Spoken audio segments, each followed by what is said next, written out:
What's up guys, it's Cool Ginger here. So this video was supposed to be out Saturday, didn't get it out. Sunday I was going to try to get it out but it was raining all day. So we're finally getting this video out today. It's the next martial arts tutorial. It is how to throw a roundhouse kick to the body. I'm not going to go over how to throw to the head yet because I'm not very good at head kicks, but I have good body kicks. So I'm going to just go over how to do the technique, how to throw a roundhouse kick or body kick. So why is this kick effective? It's because you land to either your opponent's ribs or sometimes your stomach. But if your kick's powerful enough, you land with your shin, you can just break his ribs. And even if he blocks it, you can break his arm. People have done that.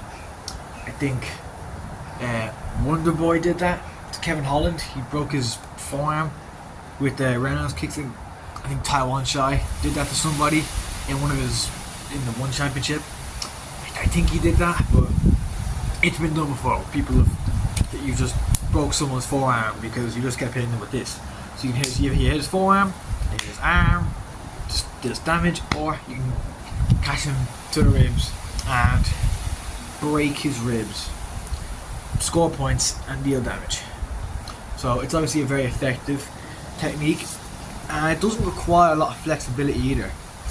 Just with a low, same way you throw a low kick, it's higher, but you don't. It's not like a head kick. You're not gonna have a lot of flexibility, stretching all the time to be able to throw kicks to the body.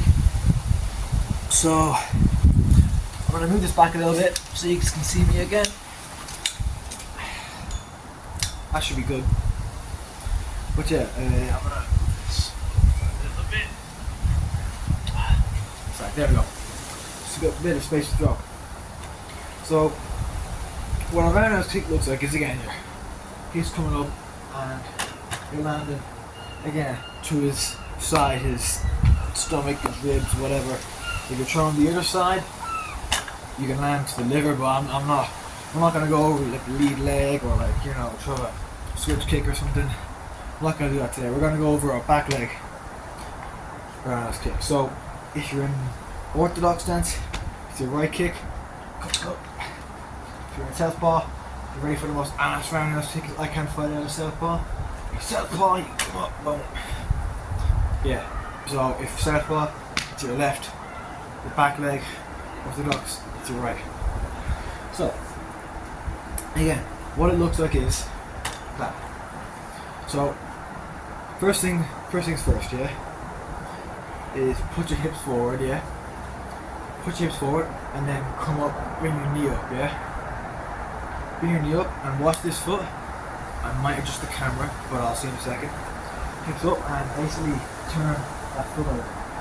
So almost like you try and face the way. I am gonna just, yeah, you can see my foot there. But anyway, my foot basically, yeah, I'll lift it up now. It basically turns. So I can see that from the front. It without throwing the kick, it turns over. It needs to face the opposite direction. So again, I'm in a stance, my foot is facing forward. I need to basically get my toes pointing the other way by pivoting my foot. So I'll show you again. I come up and I chamber, that's called chambering, yeah. It's a thing in kicking where instead of just coming up like that, you come up and you kind of bend your knee into it.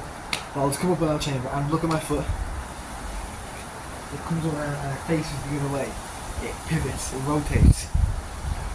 The reason you do this is because you just kick like that without rotating, you're not going to get enough power, and it also feels kind of awkward, for me at least. It just feels a bit awkward trying to kick up there. You don't get much power, and it's weird.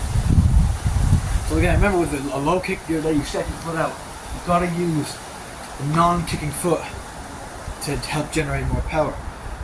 So your foot, again, toes are facing forward, but in my stance, yeah, then it turns away. And now literally, if I put my chamber down, my toes are the other way around. That's the first part, yeah. Next thing is, yeah, you came up, release your kick, yeah. You come up, toes are facing away, Next thing is to turn your hips into it. Again, the reason you turn your foot and just go like that, it's not gonna get as much power into it. So you gotta like really rotate your hips a lot because your hips are gonna help you to generate more power into your kick, yeah? So again, see how I'm like turned right over, you know what I mean? I'm not here. Pivoting your foot will help with this. You know, I'm not just like there. I'm here. I'm like turned over. You know what I mean? It kind of happens naturally when you pivot your foot. That's why pivoting your foot is so important.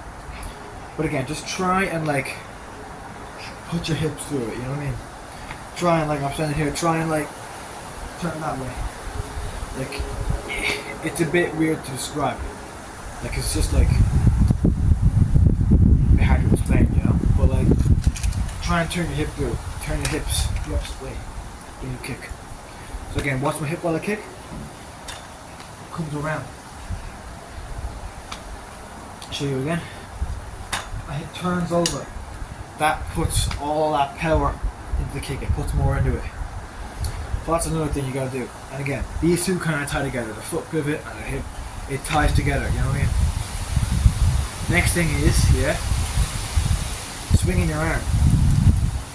So you don't want to just kick like this. I might angle the camera up a little bit so you can see my guard. We're less about the feet anymore, but so you can see just my full guard here.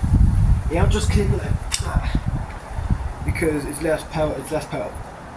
Now, if you want, again with low kicks, you can be here. You can do your stance and you can just like show it out. If you want to do like a fast low kick, so now you're moving your hand. But with the roundhouse kick, you want to try and get as much power as possible into it, yeah? So, the kick is coming that way, yeah? It's going that direction, yeah? So, I swing the arm in the opposite direction.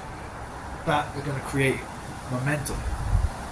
Kicks going that way, arm comes this way. It's like, it creates power, you know what I mean?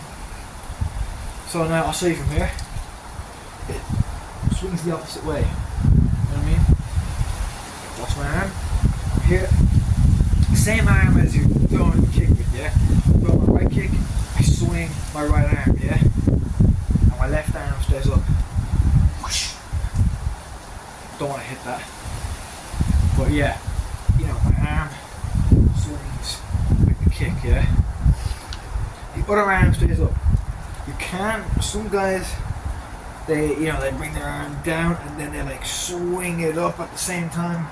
I don't like to do that because it's kind of telegraph. He'll see you drop in your arm and then before you go to kick he might punch you or something. So keep your other arm up and just swing this one down at the same time as the kick, yeah? Yeah, we're here. Arm swings, foot pivots, hips rotate in, and the opposite arm swings. Yeah?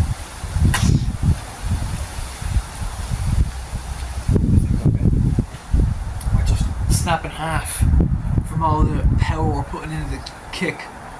But yeah. Now, so the next point is landing with the shin. This is very important for throwing your roundhouse kicks because you know, you might, like, if you land with your foot, a lot of times, you land with your foot, a lot of times you can injure yourself. Especially if your opponent checks it, you know, you check. The check is when you lift up your shin, so if the kick's coming this way, you lift up your shin to block it, yeah, so it blocks the kick. You're hitting here. You throw with your foot, and your foot gets slammed into his shin, you can, like, there's a lot of injuries that can happen there, yeah? So you have to be making sure you land, you throw the kick and land with your shin. It's also going to be more powerful because your shin is like a harder bone than your foot. You'll be able to deal more damage, you know what I mean? This is why you always see Muay Thai guys talk about shin conditioning, getting hard shins. So you can throw hard kicks. So there's a little bit of distance to it, you gotta kind of just know the right distance. But at kind of mid-range, you know what I mean? Like if I'm here, if I'm able to punch, I'm gonna try to roundhouse kick. I'm a little close. I want to be kind of outside punching range, at kind of a long range. Then I'm gonna kick it lands on my shin. Too far away, you know, no, I might completely miss, but I also might kick my foot, or even worse, your toe. You do not want to kick it to connect with your toe because you might hurt yourself a lot. Remember this one time, I think I was hitting pads or something, and I was hitting Thai pads. They hold the pads like this, and you kick it like across the pads. Yeah. I threw it, and instead of hitting pads hitting my shin, one of them hit the bottom of my shin, the other hit my foot, and I didn't injure myself, but I felt my toe I don't know how to describe it. It flopped back. You see where you bend you curl your toe back. My toe flopped backwards the opposite way it was supposed to do, and then put itself back together. It flopped. I felt. I was like, what the fuck? Then it was just back to normal. But again, as that was on pads, you never know what could happen in a fight. So it's very important that you land with your shin, getting that power into it. You know. So one more time, going back over everything. Yeah. You've pivoted the foot. Yeah. Pivot the foot. You've turned your hips into it to get out to generate more power. I gotta get myself a bag or something, or film at a gym or something, but you've swung your arm and you've landed with your shin. One more time for the video ends. And there is the perfect roundhouse kick.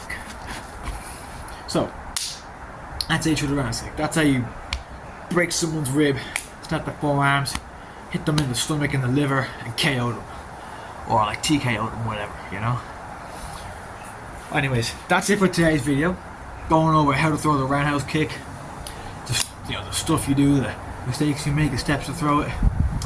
This is a back leg roundhouse kick. You can't throw with your lead leg, but the technique is a little bit different. Just gotta stick to one for today. Anyways, that's it for today's video. Hope you found this tutorial helpful and you can improve your fighting.